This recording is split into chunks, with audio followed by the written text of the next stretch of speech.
ನಮಸ್ಕಾರ ಸ್ನೇಹಿತರೆ, ನಾನು ನಿಮ್ಮ ದೀಪಾ ರಾಣಿ ಶೇಖರ್, ಟ್ರಾನ್ಸ್ಫಾರ್ಮ್ ಲೈಫ್ ಪ್ರೋಗ್ರಾಮ್ಸಿಂದ. Love, light and gratitude. ಹೇಗಿದ್ದೀರಾ? ಕೊಟ್ಟಂಥ ಮ್ಯಾನಿಫೆಸ್ಟೇಷನ್ ಟೆಕ್ನಿಕ್ಸು, ಟಿಪ್ಸು ಫಾಲೋ ಮಾಡ್ತಾ ಇದ್ದೀರಾ? ಮತ್ತು ಅದು ಹೇಗೆ ವರ್ಕ್ ಆಯಿತು ನಿಮಗೆ? ಸುಮಾರು ಜನ ಕಾಮೆಂಟ್ ಬಾಕ್ಸಲ್ಲಿ ಸುಮಾರು ವಿಷಯ ತಿಳಿಸ್ತೀರಾ, ನಿಮ್ಮ ಡೌಟ್ಗಳನ್ನು ಕೇಳ್ತೀರಾ. ತುಂಬ ಖುಷಿಯಾಗತ್ತೆ ನಿಮ್ಮ ಸಕ್ಸಸ್ ಸ್ಟೋರಿ ಕೇಳೋಕ್ಕೆ. ಮತ್ತು ನೀವು ಕೇಳುವಂಥ ಒಂದು ಡೌಟ್ಸ್ ನನಗೆ ತಿಳಿದಿದ್ರೆ ಅದನ್ನು ತಿಳಿಸಿ ಹೇಳೋದಕ್ಕೆ ಕೂಡ ತುಂಬ ಖುಷಿಯಾಗತ್ತೆ.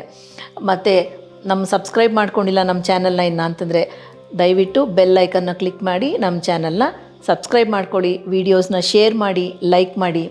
ನಾನು ನಿಮಗೆ ಚಿರಋಣಿಯಾಗಿ ಇರ್ತೀನಿ. ಮತ್ತು ಇವತ್ತಿನ ವಿಶೇಷ ಏನು ಅಂತಂದರೆ ಏಂಜಲ್ ನಂಬರ್ಸ್ ಅಂತ. ಏಂಜಲ್ ನಂಬರ್ಸ್ ಅಂತ ಕೇಳಿದ್ದೀರಾ ನೀವು? ಇದರ ಬಗ್ಗೆ ನಾನು ನನ್ನ ಹಿಂದಿನ ವಿಡಿಯೋ, ಮ್ಯಾನಿಫೆಸ್ಟೇಷನ್ ವಿಡಿಯೋ ಇರ್ಬೋದು, ಲಾ ಆಫ್ ಅಟ್ರಾಕ್ಷನ್ ವಿಡಿಯೋ ಇರ್ಬೋದು, ಅದಕ್ಕೆ ಉದಾಹರಣೆಯಾಗಿ ಅಲ್ಲಿ ಇಲ್ಲಿ ಒಂಚೂರು ಇದ್ರ ಬಗ್ಗೆ ಮಾತಾಡಿದ್ದೀನಿ.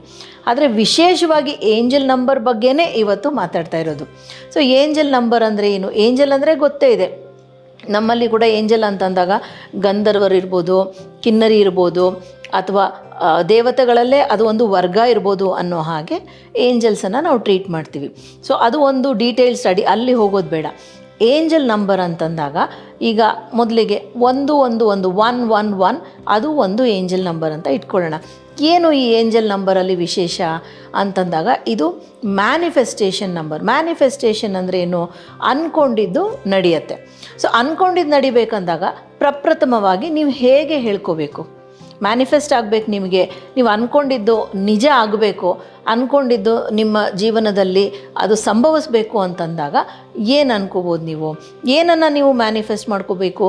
ಏನನ್ನು ನಿಮ್ಮ ಜೀವನದಲ್ಲಿ ನೀವು ಪರಿಕಲ್ಪನೆ ಮಾಡಿಕೊಂಡು ಅದನ್ನು ನಿಜ ಮಾಡ್ಕೋಬೇಕು ಅಂದಾಗ ಅದು ನಿಮಗೆ ಬಿಟ್ಟಿದ್ದು. ನೀವೇನು ಕೇಳಿದ್ರೂ ಬ್ರಹ್ಮಾಂಡ ನಿಮಗೆ ಕೊಡುತ್ತೆ. ಬ್ರಹ್ಮಾಂಡ ಇರ್ಬೋದು, ದೇವರಿರ್ಬೋದು, ನಿಮ್ಮದೇ ಒಂದು ಶಕ್ತಿ ಇರ್ಬೋದು, ಅದು ಏನಾದರೂ ಇರ್ಬೋದು, ಒಂದು ಶಕ್ತಿ ಅಂತ ಇಟ್ಕೊಳ್ಳೋಣ, ಅದು ಖಂಡಿತ ಕೊಡುತ್ತೆ.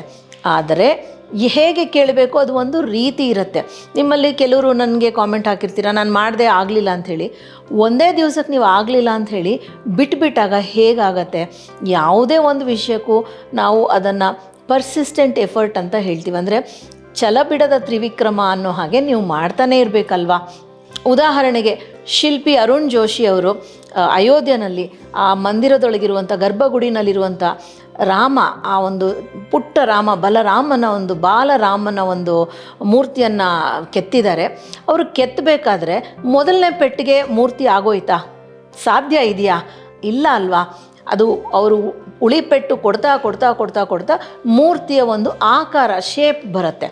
ಕೊನೆಗೆ ಅವರು ಮಾಡಿದಾದ ಮೇಲೆ, ಆಕಾರ ಬಂದ ಮೇಲೆ ಆ ಒಂದು ಕಣ್ಣಲ್ಲಿ ಜೀವ ತುಂಬೋದಿದೆಯಲ್ಲ, ಕಲಾಕಾರರಿಗೆ ಗೊತ್ತು ಅದು ಎಷ್ಟು ಮುಖ್ಯವಾದ ವಿಷಯ ಅಂಥೇಳಿ.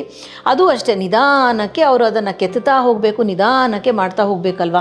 ಒಂದೇ ಸತಿಗೆ ಬಂದುಬಿಡುತ್ತೆ ಅದು. ಸೊ ಮೊದಲನೇ ಪೆಟ್ಟಲ್ಲಿ ಮೂರ್ತಿ ಆಗಲಿಲ್ಲ ಅಂದಾಗ ಮೊದಲನೇ ಪೆಟ್ಟು ವ್ಯರ್ಥ ಅಂತ ಏನಾದರೂ ಹೇಳೋಕ್ಕಾಗತ್ತಾ? ಮೊದಲನೇ ಪೆಟ್ಟು ಎಷ್ಟು ಮುಖ್ಯನೋ ಕೊನೆ ಪೆಟ್ಟು ಅಷ್ಟೇ ಮುಖ್ಯ. ಮಧ್ಯ ಬರೋ ಪ್ರತಿಯೊಂದು ಪೆಟ್ಟು ತನ್ನ ಕೆಲಸವನ್ನು ಮಾಡುತ್ತೆ. ಹಾಗೇ ನಿಮ್ಮ ಒಂದು ಎಫರ್ಟ್ಸ್ ಕೂಡ, ನೀವು ಆ ಎಫರ್ಟ್ಸೇ ಹಾಕ್ತೆ ನನಗೆ ವರ್ಕ್ ಆಗಲಿಲ್ಲ ಅಂತಂದರೆ ಸ್ನೇಹಿತರೆ ಹೇಗೆ ಅದು ಸಾಧ್ಯ? ಕೆಲವೊಂದು ಕಲ್ಲಿನ ಮೇಲೆ ಹೋಗುತ್ತೆ, ಬಳಪದ ಕಲ್ಲಲ್ಲಿ ಕೆತ್ತಬೇಕಂದ್ರೆ ತುಂಬ ಬೇಗ ಆಗೋಗುತ್ತೆ, ಏಕೆಂದರೆ ಅದು ಮೃದುವಾಗಿರುತ್ತೆ. ಹಾಗೆಯೇ ನಮ್ಮ ಬ್ಲಾಗ್ಸ್ ಏನಿರುತ್ತೆ, ನಮ್ಮ ನಂಬಿಕೆ ಏನಿರುತ್ತೆ, ಇದನ್ನೆಲ್ಲ ನಾವು ಒಂದು ಲೆಕ್ಕ ತಗೊಂಡು ಯಾಕೆ ವರ್ಕ್ ಆಗಲಿಲ್ಲ ಅಂತ ನೋಡಿದಾಗ ನಮಗೆ ಒಂದು ವೆಯ್ಟೇಜ್ ಸಿಗುತ್ತೆ. ನಾವೀಗ ಡಾಕ್ಟ್ರ್ ಹತ್ರ ಹೋದಾಗ ಕೆಲವರಿಗೆ ಒಂದು ಕೋರ್ಸ್ ಆ್ಯಂಟಿಬಯೋಟಿಕ್ಸಲ್ಲಿ ಗುಣ ಆಗಿ ಹೋಗ್ತಾರೆ, ಕೆಲವರಿಗೆ 2-3 ಸರ್ತಿ ತೊಗೋಬೇಕು, ಏಕೆಂದರೆ ಇನ್ಫೆಕ್ಷನ್ ಅಷ್ಟು ಜಾಸ್ತಿ ಇರುತ್ತೆ. ಹಾಗಂತ ಡಾಕ್ಟ್ರ್ ಸರಿ ಇಲ್ಲ, ಔಷಧಿ ಸರಿ ಇಲ್ಲ ಅಂತ ಅಲ್ವಾ. ಕೆಲವು ಸತಿ ಅದೇ ಔಷಧಿ ನಮ್ಮ ಮೇಲೆ ಹೆಚ್ಚು ಕೆಲಸ ಮಾಡೋದಿಲ್ಲ, ಯಾಕೆಂದರೆ ನಾವು ಆಲ್ರೆಡಿ ತುಂಬ ಆ್ಯಂಟಿಬಯೋಟಿಕ್ಸ್ ತೊಗೊಂಡು ನಮ್ಮ ಬಾಡಿನಲ್ಲಿ ಇಮ್ಯುನಿಟಿ ಲೋ ಇರುತ್ತೆ, ಅಥವಾ ಅದು ಸರಿಯಾಗಿ ರಿಯಾಕ್ಟ್ ಬೇಕಾದಷ್ಟು ಕಾರಣ ಇರುತ್ತೆ. ಇರಲಿ, ಮ್ಯಾನಿಫೆಸ್ಟೇಷನ್ ಅಂತ ಬಂದಾಗ ನಾನು ಹಿಂದೆ ಈ ಒಂದು ಡೀಟೇಲ್ಸನ್ನು ಹೇಳಿದರೂ ಮತ್ತೊಮ್ಮೆ ಹೇಳ್ತಾ ಇದ್ದೀನಿ. ಮೊದಲಿಗೆ ನಮಗೆ ಏನು ಬೇಕು ಅದನ್ನು ಹೇಳಬೇಕು, ಏನು ಬೇಡ ಅದನ್ನು ಹೇಳಬಾರ್ದು. ಈಗ ಉದಾಹರಣೆಗೆ ನಾನು ಬೇಗ ಮೀಟಿಂಗ್ ಇದೆ, ನಾನು ಬೇಗ ತಲುಪಬೇಕು ಅಂದಾಗ ಟ್ರಾಫಿಕ್ ಜಾಮ್ ನನಗೆ ಬೇಡ ಅಂತ ಹೇಳಿದಾಗ ಟ್ರಾಫಿಕ್ ಜಾಮ್ ಇದ್ದೇ ಇರುತ್ತೆ. ಏಕೆಂದರೆ ಬ್ರಹ್ಮಾಂಡ ಬೇಡ ಅನ್ನುವಂಥ ಒಂದು ಯಾವುದೇ ಪದಗಳನ್ನು, ನಕಾರಾತ್ಮಕ ಪದಗಳನ್ನು ಅದು ಪರಿಶೀಲಿಸೋದಿಲ್ಲ. ಆಗ ಆ ಬೇಡ ತೆಗೆದಾಕ್ದಾಗ traffic jam, so traffic jam ಸಿಕ್ತು ನಿಮಗೆ. ನಾನು ಸುಗಮವಾಗಿ ಸಮಯಕ್ಕೆ ಸರಿಯಾಗಿ ನಾನು ಮೀಟಿಂಗ್ ತಲುಪಬೇಕು ಅಂದ್ಕೊಂಡಾಗ ನೀವು ಹೋಗ್ತೀರಾ. ಸೊ ನಿಮ್ಗೆ ಏನು ಬೇಕು ಹೇಳಬೇಕೇ ಹೊರತು ನಿಮ್ಗೆ ಏನು ಬೇಡ ಅನ್ನೋದನ್ನು ಹೇಳಬಾರ್ದು. ಮತ್ತು ಮ್ಯಾನಿಫೆಸ್ಟೇಷನ್ ಆಗಬೇಕಂದಾಗ ನಿಮ್ಮ ಯಾವುದೇ ಒಂದು ಯೋಚನೆ ಇರ್ಬೋದು ಅಥವಾ ಅಫರ್ಮೇಷನ್ ಇರ್ಬೋದು, ಸಕಾರಾತ್ಮಕ ಚಿಂತನೆ ಇರ್ಬೋದು, ಅದು ಈ ಒಂದು ವರ್ತಮಾನ ಮತ್ತು ಭೌತದಲ್ಲಿ ಇರಬೇಕು. ಅದು ನಿಮಗೆ ಭವಿಷ್ಯತ್ ಕಾಲದಲ್ಲಿ ಇರಬಾರ್ದು. ಅಂದರೆ ಪಾಸ್ಟ್ ಅಥವಾ ಪ್ರೆಸೆಂಟಲ್ಲಿ ಇರ್ಬೋದು, ಫ್ಯೂಚರಲ್ಲಿ ಇರಬಾರ್ದು. ಏಕೆಂದರೆ ಫ್ಯೂಚರಲ್ಲಿದ್ದಾಗ ಇನ್ನೇನು ಆಯಿತು ಅನ್ನತ್ತೆ, ಆದರೆ ಅದು ಆಗೋದಿಲ್ಲ. ಸೊ ನೀವು ಅದನ್ನು ವರ್ತಮಾನ ಅಥವಾ ಭೌತ ಕಾಲದಲ್ಲಿ ಮಾತ್ರ ಇಟ್ಕೊಳ್ಳಿ. ನಿಮ್ಮ ಆಸೆ ಎಷ್ಟು ದೊಡ್ಡದಿದೆ, ಯಾವ ರೀತಿ ಇದೆ ಅನ್ನೋದ್ರ ಮೇಲೆ ಕೂಡ ಮ್ಯಾನಿಫೆಸ್ಟೇಷನ್ ಅಂದರೆ ನಿಮ್ಮ ಕಲ್ಪನೆ ನಿಜ ಸ್ವರೂಪಕ್ಕೆ ಬರೋದಕ್ಕೆ ಟೈಮ್ ತೊಗೊಳುತ್ತೆ. ಉದಾಹರಣೆಗೆ ನೀವು ಕಡಲೆಕಾಳನ್ನು ಮಣ್ಣಲ್ಲಿ ಪಾಟಲ್ಲಿ ಎಲ್ಲಾದರೂ ಹಾಕಿಬಿಟ್ಟು ನೀರು ಹಾಕ್ತಾ ಇದ್ದಾಗ ಸ್ವಲ್ಪ ಹೆಚ್ಚು ಕಾಲ ಕಾಯಬೇಕಾಗತ್ತೆ, ಏಕೆಂದರೆ ಈ ಮೊಳಕೆ ಹೊಡೆಯೋದಕ್ಕೆ ಟೈಮ್ ಜಾಸ್ತಿ ತೊಗೊಳುತ್ತೆ. ಅದೇ ನೀವು ಸಾಸಿವೆ ಕಾಳು, ಮೆಂತೆ ಅಥವಾ ಧನಿಯಾ ಹಾಕಿದಾಗ ಅದು ಬೇಗನೆ ಬರುತ್ತೆ. ಅಂದರೆ ಆ ಕಾಳಿನ ಗುಣ ಹಾಗೆ ಅದು ಬರುತ್ತೆ. ಅಂದರೆ ಮಣ್ಣಿನ ಗುಣ ಅದೇನೆ, ನೀರಿನ ಗುಣವೂ ಅದೇನೆ, ಆದರೆ ಆ ಕಾಳಿನ ಗುಣ ಬೇರೆ ಬೇರೆ ಇರೋದ್ರಿಂದ ಟೈಮ್ ತೊಗೊಳುತ್ತೆ. ಹಾಗೆ ನೀವು ದಿನ ಆ ಮಣ್ಣನ್ನು ಕೆದಕ್ಬಿಟ್ಟು ನೋಡ್ತಾ ಇದ್ದರೆ ಅದು ಮೊಳಕೆ ಹೊಡೆಯೋದಿಲ್ಲ. ಹಾಕಿಬಿಟ್ಟು ನಂಬಿಕೆಯಿಂದ ಕಾಯಬೇಕು. ಅವ್ರದ್ದಾಯಿತು ನಂದ್ಯಾಕಾಗಿಲ್ಲ ಕಂಪೇರ್ ಖಂಡಿತ ಮಾಡ್ಕೋಬೇಡಿ. ಹಾಗಂತ ಆಸೆ, ನಂಬಿಕೆ, ಛಲ ಮತ್ತು ನೀವು ಮಾಡುವಂಥ ಪ್ರಯತ್ನ ಖಂಡಿತ ಬಿಡಬೇಡಿ. ಈ ಒಂದು ಎಲ್ಲಿ ಕಾಣ್ಬೋದು ಅಂದರೆ ಏಂಜಲ್ ನಂಬರ್ಸ್ ಹೇಗೆ ಕಾಣುತ್ತೆ, ಹೇಗೆ ನೀವು ಅರ್ಥ ಮಾಡ್ಕೋಬೇಕು ಮೊದಲಿಗೆ ಹೇಳಿಬಿಡ್ತೀನಿ ನಾನು. ಈ ನಂಬರ್ಸ್ ನಿಮಗೆ ಒಂದು ವೆಹಿಕಲ್ ರಿಜಿಸ್ಟ್ರೇಷನ್ ಪ್ಲೇಟಲ್ಲಿ ಕಾಣ್ಬೋದು, ಅಂದರೆ ಒಂದು ಗಾಡಿಯ ನಂಬರ್ ಪ್ಲೇಟಲ್ಲಿ ಕಾಣ್ಬೋದು, ಅಥವಾ ಒಂದು ಫೋನ್ ನಂಬರ್ನ ಕೊನೆಯ 4 ಡಿಜಿಟ್ ಅಥವಾ ಮೊದಲ 4 ಡಿಜಿಟ್ ಆಗಿರ್ಬೋದು. ನೀವು ಬಿಲ್ ತೊಗೊಂಡಾಗ, ಯಾವುದೋ ಒಂದು ವ್ಯಾಪಾರ ಮಾಡ್ತೀರಾ, ಬಿಲ್ ತೊಗೊಂಡಾಗ ಅಮೌಂಟ್ ಆ ಡಿಜಿಟ್ ಇರ್ಬೋದು, ಬಿಲ್ ನಂಬರ್ ಅದಿರ್ಬೋದು. ಸೊ ಬೇರೆ ಬೇರೆ ರೀತಿಗಳಲ್ಲಿ ನಿಮಗೆ ಈ ನಂಬರು ಕಾಣಿಸ್ಕೋಬೋದು. ನಿಮ್ಮ ವಾಚಲ್ಲಿ ಟೈಮು ಅಲ್ಲಿ ನಿಲ್ಬೋದು. ನಿಮ್ಮ ಸ್ಪೀಡೋಮೀಟರಲ್ಲಿ ನೀವು ಎಷ್ಟು ಮೈಲೇಜ್ ಹೋಗ್ತಾ ಇದ್ದೀರಾ ಆ ಮೈಲ್ಸ್ ಅಲ್ಲಿ ನಿಂತ್ಕೋಬೋದು, ಕಿಲೋಮೀಟರ್ಸ್ ಅಲ್ಲಿ ಕಾಣಿಸ್ಬೋದು. ಸೊ ನಾನಾ ರೀತಿಯಲ್ಲಿ ನಾವು ಇದನ್ನು ಅಂದಾಜು ಮಾಡ್ಬೋದು. ಸೊ ಫಸ್ಟ್ ನಂಬರ್, ಪ್ರಥಮ ನಂಬರ್ ಅಂತಂದಾಗ 111. ನೀವು ಎಲ್ಲೇ ಈ 111 ನೋಡಿದ್ರೂ ಮ್ಯಾನಿಫೆಸ್ಟೇಷನ್ ನಂಬರ್. ನಿಮ್ಮ ಮೇಲೆ ನಿಮಗೆ ನಂಬಿಕೆ ಇರಲಿ ಅಂತ ಹೇಳಿ ನಿಮಗೆ ಒಂದು ದಿವ್ಯ ಸೂಚನೆ ಅಂತ ಅಂದ್ಕೊಳ್ಳಿ. ಅಂದರೆ ದೇವರೇ ನಿಮಗೆ ನಿನ್ನನ್ನು ನೀನು ನಂಬಿ ಮುನ್ನುಗ್ಗು, ಹೆದರ್ಕೋಬೇಡ ಅಂತ ಹೇಳ್ತಿರೋ ಹಾಗೆ. ಮ್ಯಾನಿಫೆಸ್ಟೇಷನ್ ಅಂತಂದಾಗ ನಾನು ಹೇಳಿದೆ, ನಕಾರಾತ್ಮಕವಾದ ವಿಷಯ ಇಲ್ಲ. ಭೌತ ಅಥವಾ ಇದರಲ್ಲಿ ವರ್ತಮಾನದಲ್ಲಿ ನೀವು ನಿಮ್ಗೇನು ಬೇಕೋ ಸಕಾರಾತ್ಮಕ ಒಂದು ಚಿಂತನೆಯನ್ನು ಮಾಡ್ಕೋಬೇಕು, ನಂಬಿಕೆ ಇರಬೇಕು, ಮತ್ತು ನೀವು ಯಾವುದೇ ಒಂದು ಡೌಟನ್ನು ಇಟ್ಕೋಬೇಡಿ, ನಿಮ್ಮ ಮೇಲೆ ನಂಬಿಕೆ ಇಟ್ಕೊಳ್ಳಿ. ಮತ್ತು ಇದು ಒಂದು ಹೊಸ ಆರಂಭ ಅಂತ ಅನ್ಕೋಬೋದು, ನ್ಯೂ ಫೇಸ್, ಹೊಸ ವಿಷಯ ಅಂತ ಅನ್ಕೋಬೋದು. ಈಗ ಉದಾಹರಣೆಗೆ ಮನೆ ಕಟ್ಟಿದಾಗ ಒಂದು ಮನೆಯಿಂದ ಇನ್ನೊಂದು ಮನೆಗೆ ಹೋಗೋದು ಹೊಸ ವಿಷಯ, ಮದುವೆ ಆಗೋದು ಹೊಸ ವಿಷಯ, ಮತ್ತು ಮಕ್ಕಳಾಗೋದು ಹೊಸ ವಿಷಯ. ಅಂದರೆ ಲೈಫ್ ಚೇಂಜ್ ಆಗ್ತಾ ಹೋಗುತ್ತಲ್ವ. ಇನ್ಫ್ಯಾಕ್ಟ್ ಹೇಳಬೇಕಂದ್ರೆ ಒಬ್ಬರನ್ನು ಮೆಚ್ಕೊಳ್ಳೋದು, ಬ್ರೇಕಪ್ ಆಗೋದು, ಅದು ಕೂಡ ಹೊಸ ವಿಷಯನೇ. ಅಂದರೆ ನಡೀತಾ ಇರೋ ವಿಷಯವನ್ನು ಬಿಟ್ಟು ಬೇರೆ ಥರದಲ್ಲಿ ನಡೆಯೋಕ್ಕೆ ಶುರುವಾಗತ್ತೆ ಅಲ್ವಾ. ಮತ್ತು ನಿಮಗೆ ನೀವು ಸೆಲ್ಫ್ ಸಪೋರ್ಟನ್ನು ಮಾಡ್ಕೋಬೇಕು. ಅಂದರೆ ಕೆಲವೊಂದು ಸರ್ತಿ ಉದಾಹರಣೆಗೆ ಹೇಳಬೇಕಂದ್ರೆ ಎಕ್ಸಸೈಸ್ ಮಾಡಬೇಕು ಅಂತ ಯೋಚನೆ ಮಾಡ್ಕೊಂಡಿರ್ತೀವಿ, ವ್ಯಾಯಾಮ ಮಾಡಬೇಕು ಅಂತ, ಕಾರಣಗಳು 100 ಸಿಗ್ತವೆ. ಕಾರಣಾಂತರಗಳಿಂದ ನಾವು ಮಾಡಲ್ಲ. ಅಂದರೆ ನಮಗೆ ನಾವೇ ಸಪೋರ್ಟನ್ನು ಮಾಡ್ಕೋತಿಲ್ಲ. ನಮಗೆ ನಾವು ಒಂದು ಸಪೋರ್ಟ್ ಮಾಡ್ಕೋಬೇಕು ಅಂದಾಗ ಅದಕ್ಕೆ ಸಮಯವನ್ನು ಹುಡುಕಬೇಕು. ಅದಕ್ಕೆ ನಾವು ಹೇಗೆ ಆ ಒಂದು ವ್ಯಾಯಾಮವನ್ನು ಮಾಡಬೇಕು, ಹೇಗೆ ಸಮಯವನ್ನು ಸಂಪಾದಿಸ್ಕೋಬೇಕು ಅಂತ ನಾವು ಯೋಚನೆ ಮಾಡೋಕ್ಕೆ ಶುರು ಮಾಡ್ತೀವಿ. ನಾವು ಯಾವುದೇ ಕೆಲಸ ಮಾಡ್ತಿದ್ದಾಗ ಆ ಒಂದು ಸಪೋರ್ಟ್ ಸಿಸ್ಟಮ್ನ ಬಿಲ್ಡ್ ಮಾಡ್ಕೋಬೇಕು. ಮತ್ತು 111 ಅಂದರೆ ಈಗ ಉದಾಹರಣೆಗೆ 11 ಟೈಮ್ ಅಂದರೆ 11 ಅಂತಂದಾಗ ದೇವರು ನಿಮಗೆ, ದೈವ ನಿಮಗೆ ಗ್ರೀನ್ ಸಿಗ್ನಲ್ ಕೊಡ್ತಾ ಇದೆ, ನೀ ಏನೇ ಮಾಡಿದ್ರೂ ನಡೆಯುತ್ತೆ ಅಂತ ಹೇಳಿ ಬ್ರಹ್ಮಾಂಡವೇ ನಿಮಗೆ ಗ್ರೀನ್ ಸಿಗ್ನಲ್ ಕೊಟ್ಟ ಹಾಗೆ. ಆಗ ಕೂಡ ನೀವು ಒಂದು ಮ್ಯಾನಿಫೆಸ್ಟೇಷನ್ ಅಫರ್ಮೇಷನ್ ಅಥವಾ ಸಕಾರಾತ್ಮಕ ಚಿಂತನೆಯನ್ನು ಮಾಡ್ಕೋಬೋದು. ಸೊ ಈ 111 ಅಂದರೆ ಇದನ್ನು 11 ಪೋರ್ಟಲ್ ಅಂತ ಕರಿತೀವಿ. 11 ಪೋರ್ಟಲ್ ಅಂತಂದಾಗ ದ್ವಾರ, ಅಂದರೆ ಈ ಮ್ಯಾನಿಫೆಸ್ಟೇಷನ್ ದ್ವಾರ ಯಾವಾಗ ಬರುತ್ತೆ ಅಂದರೆ ನವಂಬರ್ 11 ಅಂದರೆ 11ನೇ ತಿಂಗಳಲ್ವಾ, 11ನೇ ತಾರೀಕು ನೀವು ಬೆಳಗ್ಗೆ ಮತ್ತು ರಾತ್ರಿ 2 ಹೊತ್ತು 11 ಗಂಟೆ 11 ನಿಮಿಷಕ್ಕೆ ನೀವು ಒಂದು ಮನಸ್ಸನ್ನು ಕೇಂದ್ರೀಕರಿಸಿ ಏನೇ ಹೇಳ್ಕೊಂಡ್ರು, ಏನೇ ಕೇಳ್ಕೊಂಡ್ರು ಅದು ತುಂಬ ಬೇಗ ಶೀಘ್ರದಲ್ಲಿ ಪೂರೈಕೆ ಆಗತ್ತೆ ಅನ್ನೋ ಒಂದು ನಂಬಿಕೆ ಇದೆ. ಮತ್ತು ನಂಬೋದು ಬಿಡೋದು, ಮಾಡೋದು ಬಿಡೋದು ನಿಮ್ಮಿಷ್ಟ. ಒಟ್ಟಿನಲ್ಲಿ ಇದು ಐತಿಹ್ಯ ಮತ್ತು ನಂಬಿಕೆ ಅಂತ ಹೇಳ್ಬೋದು. ಈಗ ನಂಬರ್ 222ಕ್ಕೆ ಹೋಗೋಣ.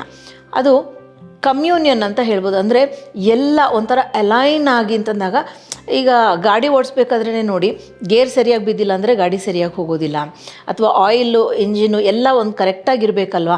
ಎಷ್ಟು ಪೆಟ್ರೋಲ್ ಹೋಗಬೇಕು, ಎಷ್ಟು ಆಯಿಲ್ ಹೋಗಬೇಕು, ಅಂದರೆ ಇವಾಗ ನೀವು ಗಾಡಿ ಓಡಿಸ್ಬೇಕಾದ್ರೂ ಯಾವ ಸ್ಪೀಡಲ್ಲಿ ನೀವು ಗೇರ್ ಚೇಂಜ್ ಮಾಡಬೇಕು ಗೊತ್ತಿರಬೇಕು. ಹೇಗೇಗೋ ಮಾಡಿದ್ರೆ ಅದು ಗಾಡಿ ಕೂಡ ಸಮಸ್ಯೆ ಆಗುತ್ತಲ್ವ. ಹಾಗೆ ಅಡುಗೆ ಬಂದಾಗ ಅಡುಗೆ ಮಾಡೋರಿಗೆ ಇದು ಅರ್ಥ ಆಗುತ್ತೆ. ಗಾಡಿ ಓಡಿಸೋರ್ಗೆ ಅದು ಅರ್ಥ ಆದರೆ ಅಡುಗೆ ಮಾಡೋರಿಗೆ ಇದು ಅರ್ಥ ಆಗುತ್ತೆ. ಸಿಂಪಲ್ ಒಂದು ಹುಳಿ ತೊಗೊಳ್ಳೋಣ. ಎಲ್ಲ ತರಕಾರಿ ಹಾಕಿ ಹುಳಿ ಮಾಡಬೇಕಾದ್ರೆ ನೂಕೋಲು ಬೇಯೋದಕ್ಕೆ ಸಮಯ ಜಾಸ್ತಿ ತೊಗೊಳುತ್ತೆ. ಆದರೆ ಸಿಹಿ ಕುಂಬಳಕಾಯಿ ಅಷ್ಟು ಟೈಮ್ ನಾವು ಬೇಯಿಸ್ಬಿಟ್ರೆ ಅದು ಪಾಯಸ ಆಗೋಗುತ್ತೆ. ಸೊ ಅದನ್ನು ಸಪ್ರೇಟಾಗಿ ಬೇಯಿಸ್ಕೊಂಡು, ಇದನ್ನು ಕಮ್ಮಿ ಸಮಯದಲ್ಲಿ ಬೇಯಿಸ್ಕೊಂಡು ಎಲ್ಲನೂ ಹೊಂದಾಣಿಕೆ ಮಾಡಬೇಕು ಅಲ್ವಾ. ಸೊ ಆ ಟೈಮ್ ಏನಿರುತ್ತೆ ಅಷ್ಟನ್ನು ಮಾತ್ರ ಕೊಟ್ಟು ಎಲ್ಲನೂ ಹೊಂದಿಸೋದು ಒಂದು ಕ್ರಿಯೆ. ಅದಕ್ಕೆ ಉಪ್ಪು, ಖಾರ, ಹುಳಿ ಎಲ್ಲ ಹಾಕಿ ಹೊಂದಿಸೋದು. ಸೊ ಹಾಗೆ ಎರಡು ನೀವು ನೋಡಿದಾಗ ನೀವು ಅನ್ಕೊತಾರೆ ಎಲ್ಲ ವಿಷಯ ಒಂದು ಪ್ಲ್ಯಾಟ್ಫಾರ್ಮ್, ಒಂದು ಮಂಚಕ್ಕೆ, ಅಂದರೆ ರಂಗಮಂಚದ ಹಾಗೆ ಬರುತ್ತೆ. ಈಗ ರಂಗಮಂಚ ಅಂದಾಗ ನಾಟಕ ನೆನಪಾಗತ್ತಲ್ವ. ನಾಟಕ ಅಂದಾಗ ಹಾಗೆ ಹೋಗಿ ಬೀದಿ ನಾಟಕ ಅದು ಒಂದು ಥರ. ಬೀದಿ ನಾಟಕಕ್ಕೂ ಪ್ರಾಕ್ಟೀಸ್ ಬೇಕು. ಅಂದರೆ ಅದನ್ನು ಅಭ್ಯಾಸ ಮಾಡಿರಬೇಕು, ಏನು ಹೇಳಬೇಕು ಗೊತ್ತಿರಬೇಕು, ಯಾರು ಯಾವ ಪಾತ್ರವನ್ನು ವಹಿಸ್ತಾರೆ ಗೊತ್ತಿರಬೇಕು. ಈಗ ನಾಟಕ ಅಂದಾಗ ನಿಮಗೆ ಕಾಸ್ಟ್ಯೂಮ್ಸ್ ಬೇಕು, ಸ್ಟೇಜ್ ಸೆಟಪ್ ಬೇಕು, ಡೈಲಾಗ್ಸ್ ಬೇಕು, ಎಷ್ಟೊಂದು ವಿಷಯ ಇದೆ ಅಲ್ವಾ. ಹಾಗೆ ಒಂದು ಮದುವೆ ಅಂತಂದಾಗ ರಿಜಿಸ್ಟರ್ ಮ್ಯಾರೇಜ್ ಆಗೋದು ಒಂಥರ. ಈವನ್ ಸಿಂಪಲ್ಲಾಗಿ ಮದುವೆ ಅಂದರೂ ವಧುವರರಿಗೆ ದಿನ ನೋಡಿ ಬಟ್ಟೆ ತೊಗೋಬೇಕು, ಮತ್ತು ನೆಂಟರಿಷ್ಟರನ್ನ ಕರಿಬೇಕು, ಊಟಕ್ಕೆ ಏನೇನು ನಾವು ಯಾವ ಹೊತ್ತಲ್ಲಿ ಏನೇನನ್ನು ಹಾಕ್ತೀವಿ ಅಂತ ಮೊದಲೇ ನಾವು ಪ್ಲ್ಯಾನ್ ಮಾಡ್ಕೋಬೇಕು. ವಾದ್ಯಗೋಷ್ಠಿನ ಕರಿತೀವ, ವೀಡಿಯೋಗೆ ಯಾರು ಕರಿತೀವಿ, ಮತ್ತು ಫೋಟೋ ಯಾರ ಕೈಲಿ ತೆಗೆಸ್ತೀವಿ, ಯಾವ ಥರ ಒಂದು ಡೆಕೋರೇಷನ್, ಇದೆಲ್ಲನೂ ಪ್ಲ್ಯಾನ್ ಆಗಬೇಕಲ್ವ. ಅದನ್ನೇ ಎಲ್ಲ ಕರೆಕ್ಟಾಗಿ ಆದಾಗ ಅದು ಕಮ್ಯೂನಿಯನ್ ಅಂತಾಗತ್ತೆ. ಎಲ್ಲ ನಾವು ಬೇರೆ ಬೇರೆ ಥರದಲ್ಲಿ ಹಾಕ್ಕೊಂಡಾಗ ಅದು ಬೇರೆ ಥರ ಆಗಿಬಿಡುತ್ತೆ, ಸರಿನಾ. ಸೊ ಈ ಎರಡು ನೋಡಿದಾಗ ನೀವು ಏನು ಮಾಡ್ತಾಯಿದ್ದೀರೋ ಅದು ತುಂಬ ಚೆನ್ನಾಗಿ ನಡೆಯುತ್ತೆ ಅಂತ ಅರ್ಥ. ಮತ್ತು ನೀವು ಸರಿಯಾದ ದಾರಿನಲ್ಲಿ ಹೋಗ್ತಾ ಇದ್ದೀರಾ, ನೀವು ಹೋಗುವಂಥ ದಾರಿ ಸರಿಯಾಗಿದೆ, ನೀವು ಯೋಚನೆ ಮಾಡೋದು ಬೇಡ. ಈಗ ಉದಾಹರಣೆಗೆ ನೀವು ಕಾಲೇಜು ವಿದ್ಯಾಭ್ಯಾಸ ಮುಗಿಸಿರ್ತೀರ, ಒಂದು ಕೆಲಸದ ಆಫರ್ ಬರುತ್ತೆ, ಮತ್ತು ನಿಮಗೆ ಹೈಯರ್ ಸ್ಟಡೀಸ್, ಉನ್ನತ ವ್ಯಾಸಂಗಕ್ಕೆ ಕೂಡ ಒಂದು ಅವಕಾಶ ಬರುತ್ತೆ. ಕೆಲಸಕ್ಕೆ ಹೋಗಬೇಕಾ ಇದಕ್ಕೆ ಹೋಗ್ಬೇಕಂತ ನಿಮಗೆ ಒಂದು ಡೌಟ್ ಇರುತ್ತೆ. ಆಗ ಇಲ್ಲ, ನಾನು ಒಂದು ಸತಿ ಉನ್ನತ ವ್ಯಾಸಂಗ ಮುಗಿಸಿಯೇ ಕೆಲಸಕ್ಕೆ ಹೋಗ್ತೀನಿ. ನಿಮ್ಮ ಚಾಯ್ಸ್, ನಿಮ್ಮ ಡಿಸಿಷನ್, ನಿಮ್ಮ ಶಕ್ತಿ, ನಿಮ್ಮ ತಂದೆ ತಾಯಿಗಳ ಇಚ್ಛೆ ಶಕ್ತಿ ಎಲ್ಲ ಅಲ್ಲಿ ಬರುತ್ತೆ. ಇಲ್ಲ, ನಮ್ಮ ತಾಯಿ ತುಂಬ ಕಷ್ಟಪಟ್ಟಿದ್ದಾರೆ, ನಾನು ಕೆಲವು ವರ್ಷ ಕೆಲಸ ಮಾಡಿ ಅವರನ್ನು ಸ್ವಲ್ಪ ಸಪೋರ್ಟ್ ಮಾಡಿ, ನನ್ನ ತಂದೆಗೆ ಸ್ವಲ್ಪ ಸಪೋರ್ಟ್ ಮಾಡಿ, ಆಮೇಲೆ ನಾನು ನನ್ನ ದುಡ್ಡನ್ನು ಹೊಂದಿಸ್ಕೊಂಡು ಉನ್ನತ ವ್ಯಾಸಂಗ ಮಾಡ್ತೀನಿ. ಅದು ಇದು ಸರಿ ಅದು ತಪ್ಪು ಅಂತಲ್ಲ, ನಿಮಗೆ ಏನು ತೋಚತ್ತೋ ಮಾಡ್ಬೋದು. ನೀವು ಈ ಚಾಯ್ಸ್ ಮಾಡೋಕ್ಕೆ ಕಷ್ಟ ಆದಾಗ, ಅಥವಾ ಚಾಯ್ಸ್ ಮಾಡಿದ್ಮೇಲೆ ಅನುಮಾನ ಬಂದಾಗ ಎರಡು ಎಲ್ಲೇ ಕಂಡ್ರೂ ನೀವು ಸರಿಯಾದ ಹಾದಿನಲ್ಲಿ ಹೋಗ್ತಾ ಇದ್ದೀರಾ ಅಂತ ಅರ್ಥ. ಅದೇ ಥರ 4 ಸರ್ತಿ ನಿಮಗೆ ಕಂಡಾಗ ಕಾಸ್ಮಿಕ್ ವೆಲ್ತ್, ಬ್ರಹ್ಮಾಂಡ ನಿಮಗೆ ಐಶ್ವರ್ಯವನ್ನು ಮೊಗೆದು ಕೊಡ್ತಾ ಇದೆ ಅಂತ ಅರ್ಥ. ಮತ್ತು ಆವಾಗ ನೀವು ಒಂದು ಸ್ವಲ್ಪ ಧ್ಯಾನದ ರೀತಿಗೆ ಹೋಗಿ ನಿಮ್ಮನ್ನು ನೀವು ಕಾಮ್ ಮಾಡಿಕೊಂಡು ಒಂದು ಇದಾಗ ಹೇಗಾದರೂ ಹೇಳ್ಬೋದು, ಅಂದ್ಕೊಂಡ ತಕ್ಷಣ ಅದು ನಡೆಯುತ್ತೆ. ಎರಡು ಅಂದಾಗ ಸ್ವಲ್ಪ ಕಾಮಾಗಿ, ಸ್ವಲ್ಪ ನೀವು ಭೂಮಿ ತತ್ವಕ್ಕೆ ಹೊಂದಿಕೊಂಡು, ಏನೂ ಇಲ್ಲ, ಪಾದಗಳನ್ನು ನೆಲದ ಮೇಲೆ ಫ್ಲ್ಯಾಟಾಗಿಟ್ಟು ಒಂದು ಕ್ಷಣ ಕಣ್ಣು ಮುಚ್ಚಿ ದೇವರಿಗೆ ಒಂದು ಥ್ಯಾಂಕ್ಸ್ ಹೇಳಿ, ನೀನು ನನಗೆ ದಾರಿ ತೋರಿಸು ಅಂತಂದಾಗ ಅದು ಸರಿಯಾದ ಹಾದಿನಲ್ಲಿ ಕರ್ಕೊಂಬಂದು ಎಲ್ಲಿ ಬಿಡಬೇಕೋ ಅಲ್ಲಿ ಬಿಡತ್ತೆ. ಆಗ ನೀವೊಂದು ಇಂಟೆನ್ಷನ್ನ ಮಾಡ್ಕೋಬೋದು, ಅಥವಾ ಆ ಇಂಟೆನ್ಷನ್ನ ಕೆಲವೊಂದು ಸತಿ ಬ್ರಹ್ಮಾಂಡವೇ ಮಾಡುತ್ತೆ. ನಾನು ಉದಾಹರಣೆಗೆ ಹೇಳಬೇಕಂದಾಗ, ನಾವು ಇರೋದು ರಾಜರಾಜೇಶ್ವರಿ ನಗರದಲ್ಲಿ, ತುಂಬ ವರ್ಷ ನಾವು ವಿಜಯನಗರದಲ್ಲಿದ್ವಿ. ಅಲ್ಲಿಂದ RR ನಗರಕ್ಕೆ ಬರುವಂಥ ಒಂದು ಅನಿವಾರ್ಯ ಸಿಚುವೇಶನ್ ನಮಗೆ ಉದ್ಭವಿಸ್ತು. ಬರಬೇಕಾದ್ರೆ ಯೋಚನೆ ಇತ್ತು, ಯಾಕೆಂದರೆ ಇದು ಇನ್ನೂ 4-5 ಕಿಲೋಮೀಟ್ರ್ ದೂರ ಆಗುತ್ತೆ, ಹೇಗೆ ನಡೆಯುತ್ತೋ ಏನೋ, ಬರೋರು ಬರ್ತಾರೋ ಇಲ್ವೋ, ಅಂದರೆ ಸುಮಾರು ಜನ ಹುಡ್ಕೊಂಡು ಬರೋರು ಇರ್ತಾರೆ, ಹೇಗೆ ನಡೆಯುತ್ತೋ ಏನೋ ಅಂತ ಒಂದು ಡೌಟಲ್ಲಿ ಬಂದೆ. ನಾವು ಬಂದು ಇಲ್ಲಿ ಗಾಡಿ ನಿಲ್ಲಿಸಿದಾಗ ನನ್ನ ಹಸ್ಬೆಂಡ್ ಶೇಖರ್ ಅವ್ರು ಹೇಳಿದ್ರು, ನೋಡು ಅಲ್ಲಿ ಅಂತ ತೋರಿಸಿದ್ರು. ಏನು ಅಂದರೆ ಆ ಒಂದು ಕಿಲೋಮೀಟರ್ಸ್ ಎಷ್ಟು ಓಡಿದೆ ಅಂತ ಇರುತ್ತಲ್ಲ, ಕಾರಲ್ಲಿ ಒಂದು ಆಪ್ಷನ್ ಇರುತ್ತೆ, ಅದನ್ನು 0 ಕೂಡ ಮಾಡ್ಬೋದು. ಎಷ್ಟು ಕಿಲೋಮೀಟ್ರ್ ಆದಮೇಲೆ 0 ಮಾಡಿ ಎಷ್ಟು ಕಿಲೋಮೀಟ್ರ್ ಓಡಿಸಿದ್ದೀವಿ ಅಂತ ತಿಳ್ಕೊಳ್ಳೋಕ್ಕೆ.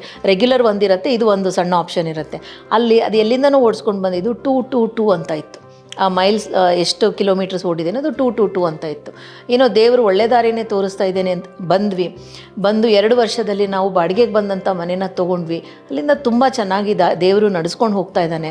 ಸೊ ಅದು ಕಾಸ್ಮಿಕ್ ವೆಲ್ತ್, ಕಾಸ್ಮಿಕ್ ಇಂಟೆನ್ಷನ್ ಅಂತ ಹೇಳ್ಬೋದು. ಸೊ ಇದು ನಂಬರ್ 222 ಬಗ್ಗೆ. ಮತ್ತು 333 333ಕ್ಕೆ ಬಂದಾಗ ಸೆಲ್ಫ್ ಎಕ್ಸ್ಪ್ರೆಷನ್ ಅಂತಂದಾಗ ನೀವು ಹೇಳುವಂಥ ವಿಷಯನ ಒಂಥರ ಏನು ಹೇಳ್ತಾರೆ, ಕ್ರಿಯಾಶೀಲತೆಯಿಂದ ಹೇಳೋದು, ಕ್ರಿಯೇಟಿವಿಟಿ, ಮತ್ತು ತುಂಬ ಸ್ಪೆಷಲ್ ಆಗಿರುತ್ತೆ ನಿಮಗೆ ಹೇಳಿ ಮಾಡಿಸಿದಂಥ ಕೆಲಸ. ಅಂದರೆ ಕೆಲವೊಂದು ಸತಿ ನನ್ನ ಕೆಲಸ ನನಗೆ ಕರೆಕ್ಟಾಗಿದೆ, ಲೇಟಾಗಿ ಶುರು ಆಗುತ್ತೆ, ಆಮೇಲೆ ಹಿಂಗೆ ಮುಗಿದೋಗುತ್ತೆ, ಆಮೇಲೆ ಮನೇಲೇ ಕೆಲಸ, ನನಗೆ ಈಗಿರೋ ಪರಿಸ್ಥಿತಿ ಕರೆಕ್ಟಾಗಿದೆ ಅಂತ ಹೇಳ್ತೀವಲ್ಲ, ನನಗೆ ಹೇಳಿ ಮಾಡಿಸ್ದಾಗೆ ತಕ್ಕಂಥ ಕೆಲಸ ಅಂತೀವಲ್ಲ, ಆ ಥರ ಕೆಲಸದ ವಿಷಯ ಮಾತ್ರ ಅಲ್ಲ, ಮನದನ್ನೇ ಇರ್ಬೋದು, ಯಜಮಾನ್ರು ಇರ್ಬೋದು, ಅಥವಾ ಯಾವುದೇ ಒಂದು ನಾವಿರುವಂಥ ಮನೆ ಇರ್ಬೋದು, ನನಗೇ ಹೇಳಿ ಮಾಡಿಸ್ದಾಗಿದೆ ಅಂತೀವಲ್ಲ, ಆ ಥರ ಯುನೀಕ್ ನಮಗೇನು ಸ್ಪೆಷಲ್ಲಾಗಿ ಮಾಡಿಸೋದಾಗಿರುತ್ತೆ. ಸೊ ಆ ಮೂರು ಕಂಡಾಗ ನಿಮಗೆ ಅನಿಸಿದ್ದನ್ನು ಸೃಜನಾಶೀಲತೆಯಿಂದ, ಕ್ರಿಯಾತ್ಮಕತೆಯಿಂದ ನೀವು ಹೇಳ್ಕೊಳ್ಬೋದು. ಮತ್ತು ಇದು ಒಂಥರ ಶಕ್ತಿಯ ಸ್ವರೂಪ ಅಂತ ಹೇಳ್ಬೋದು. ಫೆಮಿನಿಟಿ ಅಂದರೆ ಗ್ರೇಸ್ ಅಂತ ಹೇಳ್ತೀವಲ್ಲ, ಒಂದು ಡೆಲಿಕೇಸಿ ಇರುತ್ತೆ, ಡೆಲಿಕೇಟ್ ಎಕ್ಸ್ಪ್ರೆಷನ್ ಇರುತ್ತೆ. ಸೊ ಮೂರು ಹಾಗೆ ಒಂದು ಎಕ್ಸ್ಪ್ರೆಷನ್ ಕೊಡುವಂಥದ್ದು, ಅಂದರೆ ಯಾವುದನ್ನು ನೀವು ವಿತ್ಹೋಲ್ಡ್ ಮಾಡದೆ ಆರಾಮಾಗಿ ಎಕ್ಸ್ಪ್ರೆಸ್ ಮಾಡ್ಕೊಳ್ಳೋವಂಥದ್ದು ಈ ಮೂರು ಕಂಡಾಗ. ಮೂರು 4 ಸಾರ್ತಿ ಕಂಡಾಗ ನೀವು ಈ ಎಕ್ಸ್ಪ್ರೆಷನನ್ನು ಮುಂದಕ್ಕೆ ತೊಗೊಂಡು ಹೋಗಬೇಕು. ಅಂದರೆ ಏನೋ ಹೇಳಬೇಕಾಗಿರುತ್ತೆ, ತಪ್ಪಾಗುತ್ತೋ ಸರಿಯಾಗುತ್ತೋ ಅಂತ ಹೇಳದೇ ಇರ್ತೀವಿ, ಅಥವಾ ನಾನೊಂದು ಸ್ವಲ್ಪ ಮ್ಯೂಸಿಕಲ್ಲಿ ನನ್ನ ದುಡ್ಡನ್ನು ಹಾಕೋಣ ಅಂತಿದ್ದೀನಿ, ಕೆಲಸ ಬಿಟ್ಟು ಸ್ವಲ್ಪ ಮ್ಯೂಸಿಕ್ ಕಡೆ ಗಮನ ಕೊಡೋಣ ಅಂತಿದ್ದೀನಿ, ಮಾಡಬೇಕಾದಂಥ ಪರಿಸ್ಥಿತಿ ಮೂರು ಕಂಡಾಗ. ಸೊ ಇದು ಮೂರು 3 ಬಗ್ಗೆ. ನೆಕ್ಸ್ಟು 4 ಕಂಡಾಗ ಏಂಜಲ್ಸ್ ನಮ್ಮ ಸುತ್ತಮುತ್ತ ಇದ್ದಾರೆ, ದೇವರೇ ನಮ್ಮ ಸುತ್ತ ಇದ್ದಾರೆ, ನಮ್ಮ ಕೈ ಹಿಡಿದು ನಡೆಸ್ತಾರೆ ಅಂತ ಅರ್ಥ. ಅಂದರೆ ಸ್ಟೆಬಿಲಿಟಿ, ಒಂದು ದೃಢವಾದ ವಿಷಯ, ಅಂದರೆ ನಮಗೆ ಏನು ಭಯ ಇಲ್ಲ ಅನ್ನೋದು ಒಂದು. ಯಾಕೆಂದರೆ ದೇವರೇ ನಮ್ಮ ಜೊತೆಗಿದ್ದಾಗ ಹೇಗೆ ಅಲ್ವಾ. ಇದನ್ನೇ ಕೃಷ್ಣ ಹೇಳೋದು ಭಾರತದಲ್ಲಿ, ಅಂದರೆ ಮಹಾಭಾರತದಲ್ಲಿ. ದುಶ್ಯಾಸನ, ದುರ್ಯೋಧನ ಇವರೆಲ್ಲ ಏನು ಮಾಡ್ತಾರೆ, ಶಕುನಿ ಕೈಯಲ್ಲಿ ದ್ಯೂತವನ್ನು ಆಡಿಸ್ತಾರೆ. ಆದರೆ ಯುಧಿಷ್ಠಿರ ನನಗೆ ಹೇಳ್ಬೋದಾಗಿತ್ತಲ್ವ, ನಾನು ಆಡಿದ್ರೆ ಯಾರು ಗೆಲ್ತಾರೆ, ಅಂದರೆ ದೇವರು ನಮ್ಮ ಕಡೆಗಿದ್ದಾಗ ಯಾರೇ ಆಡಿದ್ರು ಯಾರೇ ಮಾಡಿದ್ರು ಏನೂ ಮಾಡೋಕ್ಕಾಗಲ್ಲ ಅಲ್ವಾ ಅನ್ನೋ ಒಂದು ಮಾತನ್ನು ಶ್ರೀಕೃಷ್ಣ ಹೇಳ್ತಾನೆ. ಸೊ ಸ್ಟೆಬಿಲಿಟಿ ಮತ್ತು ವಿಸ್ಡಮ್ ಅಂದಾಗ ವಿವೇಕ, ಎಲ್ಲವನ್ನು ನಾವು ವಿವೇಕದ ದೃಷ್ಟಿಯಿಂದ ನೋಡ್ತಾ ಹೋಗೋದು. ಮತ್ತು 4 ಅಂತಂದಾಗ ನಮ್ಮ ಕನಸುಗಳೆಲ್ಲ ಸಾಕಾರ ಆಗುವಂಥ ಒಂದು ವಿಷಯ, ಅಂದರೆ ನಾನು ನೆನೆಸಿದ್ದೆಲ್ಲ ನಿಜ ಆಗುವಂಥ ಒಂದು ಶಕ್ತಿಯನ್ನು, ಆ ಒಂದು ಸಿಚುವೇಶನನ್ನು ದೇವರು ಅಥವಾ ಬ್ರಹ್ಮಾಂಡ ನಮಗೆ ಸೃಷ್ಟಿಸಿ ಕೊಡ್ತಾ ಹೋಗುತ್ತೆ. ಇದು 4 ಒಂದು ಅಂಶ. ನೆಕ್ಸ್ಟು 5 ಅಂತಂದಾಗ ಇದು ಒಂಥರ ಮುಖ್ಯ ತಿರುವು ಅಂದಂಗೆ, ಟರ್ನಿಂಗ್ ಪಾಯಿಂಟ್, ಒಂದು ಚೇಂಜ್, ಅಂದರೆ ಒಂದು ದೊಡ್ಡದ ಮಟ್ಟದಲ್ಲಿ ಒಂದು ವಿಷಯ ಹೊಸದಾಗಿ ನಡೆಯಲಿದೆ, ಹೊಸ ಸಂಭ್ರಮ, ಹೊಸ ವಿಷಯ ನಡೆಯುತ್ತೆ. ಮತ್ತು ಈ ಒಂದು ಬರುವಂಥ ಹೊಸ ವಿಷಯ ಸಕಾರಾತ್ಮಕ ವಿಷಯವಾಗಿರುತ್ತೆ, ಒಳ್ಳೆಯದನ್ನು ತಂದು ಕೊಡುತ್ತೆ ಅಂತ ಹೇಳಿಬಿಟ್ಟು 5 ಅಂತಂದಾಗ 4 ಸರ್ತಿ ನಿಮಗೆ ಕಂಡಾಗ ನಿಮ್ಮ ಧ್ಯೇಯ ಕಡೆಗೆ ಗಮನವನ್ನು ಕೊಡಿ. ನಿಮ್ಮ ಧ್ಯೇಯ ನಿಮ್ಮನ್ನು ಕೈ ಬೀಸಿ ಕರೀತಾ ಇದೆ, ಆ ಕಡೆಗೆ ಹೋಗಿ ಅಂತ ಹೇಳಿಬಿಟ್ಟು. ಕೆಲವು ಸತಿ ನಿಮಗೆ ಇದು ಕಾಂಬಿನೇಷನಲ್ಲಿ ಕೂಡ ಕಾಣ್ಬೋದು. ನೀವು ಹೋಗ್ತಾ ಇದ್ದಾಗ 111 ಬೆಳಗ್ಗೆ ಕಾಣ್ಬೋದು, ಅಥವಾ ಗಾಡಿ ನಂಬರ್ 111 ಕಂಡಾಗ ನಿಮ್ಮ ವಾಚಲ್ಲಿ ಟೈಮು 2 ಗಂಟೆ 22 ನಿಮಿಷ ಇರ್ಬೋದು. ಆ ಥರ ಬೇಕಾದಷ್ಟು ಕಾಂಬಿನೇಷನಲ್ಲಿ ಕೂಡ ಕಾಣ್ಬೋದು. ಸೊ ನೀವು ಇದನ್ನೆಲ್ಲ ಒಟ್ಟು ಮಾಡಿಕೊಂಡು ಒಂದು ಅರ್ಥವನ್ನು ಮಾಡ್ಕೊಳ್ಳಿ. ಮತ್ತು ಇದರಲ್ಲಿ ನೀವು ಮ್ಯಾನಿಫೆಸ್ಟೇಷನ್ ಅಂತಂದಾಗ ಆ ಒಂದು ಟೈಮಲ್ಲಿ ನಿಮಗೆ ಹಣ ಬೇಕಿದ್ರೆ ಹಣದ ಒಂದು ವಿಷಯವನ್ನು ಕೇಳ್ಕೊಳ್ಳಿ, ಮತ್ತು ನಿಮಗೆ ಆರೋಗ್ಯ ಬೇಕಿದ್ರೆ ಕೇಳ್ಕೊಳ್ಳಿ. ಆದರೆ ಒಂದು ಡಿಸ್ಕ್ಲೇಮರ್, ಇದಕ್ಕೆ ನೀವು ಕೆಲವೊಂದು ಎಫರ್ಟನ್ನು ಹಾಕಬೇಕಾಗತ್ತೆ. ಎಫರ್ಟನ್ನೇ ಹಾಕದೇ ಇದ್ದರೆ ಸಾಧ್ಯ ಇಲ್ಲ. ಉದಾಹರಣೆಗೆ, ನಾನು ಎಕ್ಸಾಮಲ್ಲಿ ಪಾಸ್ ಆಗಬೇಕು ಅಂದ್ಬಿಟ್ಟು ನೀವು ಎಕ್ಸಾಮ್ ಫೀಸೇ ಪೇ ಮಾಡದೆ, ಹಾಲ್ ಟಿಕೆಟು ತೊಗೊಳ್ದೆ, ಓದಿರ ಮನೇಲೇ ಕೂತ್ಕೊಂಡ್ರೆ ಆಗಲ್ಲ. ನೀವು ಮಾಡೋವಂಥ ಕೆಲಸವನ್ನೆಲ್ಲ ಮಾಡಿ ನೀವು ಪರೀಕ್ಷೆಯನ್ನು ಕೊಟ್ಟಾಗ ಅದು ನಿಮಗೆ ಸಕಾರಾತ್ಮಕ ಒಂದು ವಿಷಯವನ್ನು ತಂದು ಕೊಡುತ್ತೆ. ಸೊ ಈ ಎಪಿಸೋಡ್ ಇಲ್ಲಿಗೆ ನಾನು ನಿಲ್ಲಿಸ್ತಾ ಇದ್ದೀನಿ. ಮತ್ತು ಬಾಕಿ ಏಂಜಲ್ ನಂಬರ್ಸ್ ಏನಿದೆ 666 ಮುಂದಿನ ಸಂಚಿಕೆಯಲ್ಲಿ ನಿಮಗೆ ಹೇಳ್ತೀನಿ. ಅಲ್ಲಿ ತನಕ ಈ ವಿಷಯವನ್ನು ಮಾಡಿ ನಿಮಗೆ ಅನಿಸೋವಂಥ ಅನಿಸಿಕೆಯನ್ನು ಕಾಮೆಂಟ್ ಬಾಕ್ಸಲ್ಲಿ ತಿಳಿಸಿ. ಮತ್ತೊಮ್ಮೆ ನೆನಪು ಮಾಡ್ತಾ ಇದ್ದೀನಿ, ಲೈಕ್ ಮಾಡಿ, ಶೇರ್ ಮಾಡೋದನ್ನು ಖಂಡಿತ ಮರಿಬೇಡಿ ಸ್ನೇಹಿತರೆ. ಮತ್ತು ಬೆಲ್ ಐಕಾನ್ ಕ್ಲಿಕ್ ಮಾಡಿ, ಇನ್ನೂ ನೀವು ಸಬ್ಸ್ಕ್ರೈಬ್ ಮಾಡ್ಕೊಂಡಿಲ್ಲ ಅಂತಂದರೆ. ಮುಂದಿನ ಸಂಚಿಕೆಯಲ್ಲಿ ಸಿಗೋಣ. ನಾನು ನಿಮ್ಮ ದೀಪಾ ರಾಣಿಶೇಖರ್, ಟ್ರಾನ್ಸ್ಫಾರ್ಮ್ ಲೈಫ್ ಪ್ರೋಗ್ರಾಮ್ಸಿಂದ. Love, light and gratitude.